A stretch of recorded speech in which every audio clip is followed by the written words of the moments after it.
Instead of shipping grain to China, this company instead builds grain bins, another casualty of the trade war. Ahead on Grow, hear from the governor and growers on Nebraska's trade strategy. And we see the heartbreaking losses. Farmers devastated by a late season hailstorm. Plus, a local farm family finds success with grass-fed beef. It's time to grow.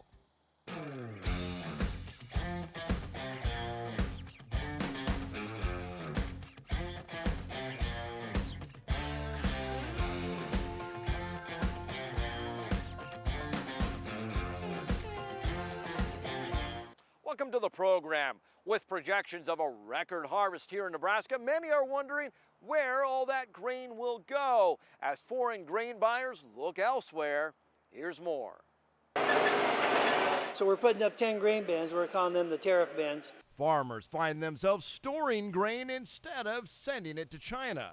And we were shipping a lot of containers there every week, and that got shut off with an additional 25% tariff. Norm Krug is in the popcorn business, but the popular movie snack has been slapped with tariffs in Europe and China.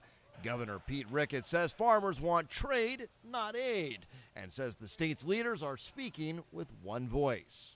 To present a unified front to the rest of the world about why Nebraska is a great place to do business. I think they're 100% united. The trade is important to Nebraska farmers, and they're working hard on that. Just this week, the governor says he spoke with the U.S. trade representative, encouraging him to make some trade deals before farmers bring in what's expected to be a record crop. People may not be thinking about marketing their corn and beans.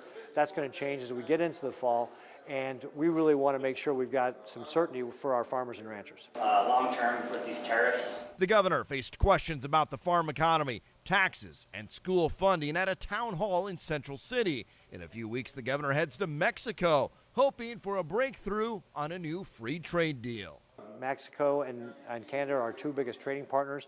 We want to make sure that we're continuing to have market access there. And while tariffs have interrupted a farmer-owned popcorn business, growers haven't given up hope, and some have seen buyers willing to pay tariffs to get their product. We're optimistic, as usual, as farmers. We've seen some good news already in that I think our partners in China determined that after researching things, it's worth paying the tariff. Many Nebraska farmers may see bin-busting crops this fall, but others have seen their crops wiped out in an instant by hail. Farmers are left with few options. They say they'd rather deliver a crop to the elevator than get an insurance payment, but that's the reality for a narrow band in Merrick, Hamilton, York, and Seward counties hit last week. Driving around looking at a lot of fields, and some of them look pretty bad. You know, they're all the way back to the ear, and basically that's all that's left standing out in that field. And so that what we're doing today is really talking about what are the options. You know, can you put in a forage? Can this be silaged? You know, what are the concerns with mycotoxins or fungi in that particular crops? We're trying to provide some advice on that. Nebraska Extension organized meetings like this in Central City and Utica to give farmers guidance. We're here to find out too, what do we do with the corn that's fallen over? We've got a cow herd, we can cut silage. I don't know what, we're trying to figure out how much feed value the silage is going to have. Unfortunately, when it comes to hail, researchers say there's much they do not know. The university has an ice machine shooting ice 3/4 of an inch thick, 60 to 200 miles an hour as they simulate hailstorms trying to get answers. Now, for this storm, as bad as it looks, if there's green material left, there may be a crop to harvest, but many simply relying on crop insurance at this point.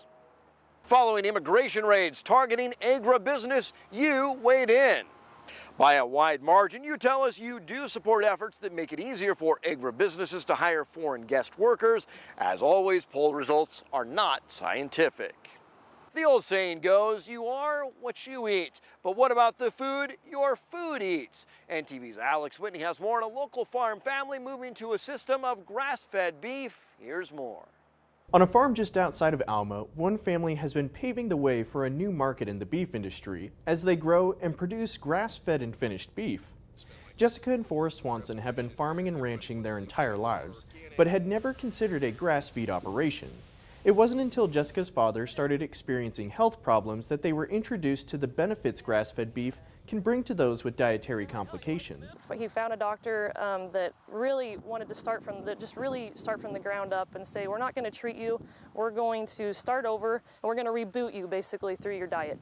And he was a doctor that really encouraged him to start on grass-fed beef and cut out sugars and things like that and all the preservatives.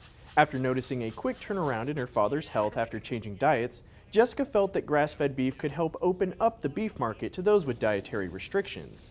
Life for a grass-fed cow is much the same as normal cattle, but the diet is the big difference. Grass-fed and finished beef receive no grains in their diet, instead eating a variety of grasses as cover crop. We all know what a sunflower looks like. They love those. Those are like candy to them when they start flowering like that. We've also got some sorghum grasses, and there's about 3 different kinds in here. And one of my favorites, I actually come out to the field and we'll cook these up in our pork lard. We raise pork as well.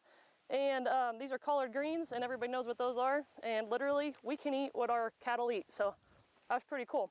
Grass-fed beef also has stricter rules on what qualifies as grass-fed beef, with any cattle that receive grain feed or antibiotics being pulled from the herd. Anytime that something would happen to get sick and we need to give them a shot, which is good husbandry, we write down those numbers, and then those animals, when it comes time to start them on the cover crops and through the program, they're eliminated from this program. They're just sold under conventional at the sale barn. The Swansons want to emphasize that grass-fed beef is not better than traditional beef, but that it can be healthier for those who have dietary restrictions, and works as just another facet of the beef industry. Back to you. And we want to know, what kind of beef do you enjoy? Corn-fed or grass-fed? Follow Grow on Twitter to weigh in. It takes more than Roundup and dicamba to deal with problem weeds. We've got expert advice up next.